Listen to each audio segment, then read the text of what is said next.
Step 6 to starting a new business revolves around creating a business plan. A business plan is a living document that outlines what the business does and how it's going to be successful. Business plans are written for either internal or external reasons. An internal business plan is primarily written for an existing business plan to look at where they are, where they're going, and how they can continue to grow. Versus an external business plan is typically written with the intention of looking for funding. Whenever you're starting a new business, you must write a business plan whether you are looking for funding or not. Realize that a business plan is a living document and will continue to be edited. It is a good idea to look for some type of business plan template, as you can spend around $100 and get high quality business plan templates in which all you have to do is simply click into certain sections and change certain variables. Business plans are formatted specifically and you really want it to look very professional. And by using a template, it's going to look professional and you're going to avoid a lot of headache. Now, let's break down the business plan itself and the sections and what all they include. First, you have the executive summary.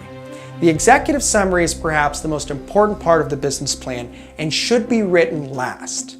The executive summary is a 1 to 3 page summary of what the business is going to do and why it's going to be successful. Essentially, you're breaking down everything about the business into a very condensed, written 1 to 3 page document that should explain to somebody, hey, this is why you should invest in the business and why it's going to be successful.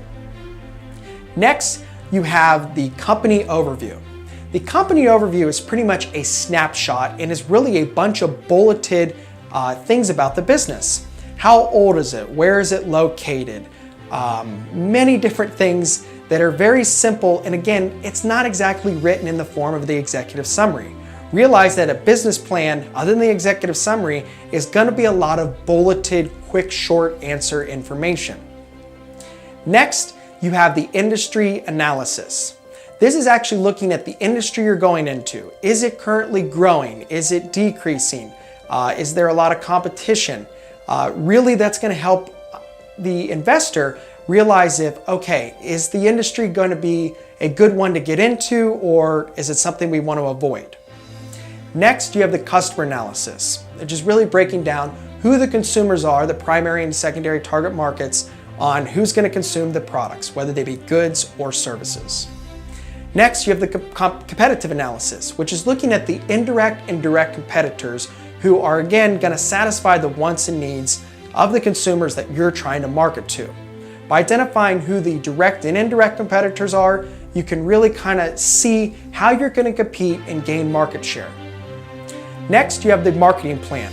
The marketing plan itself is essentially a miniature business plan for your marketing ideas.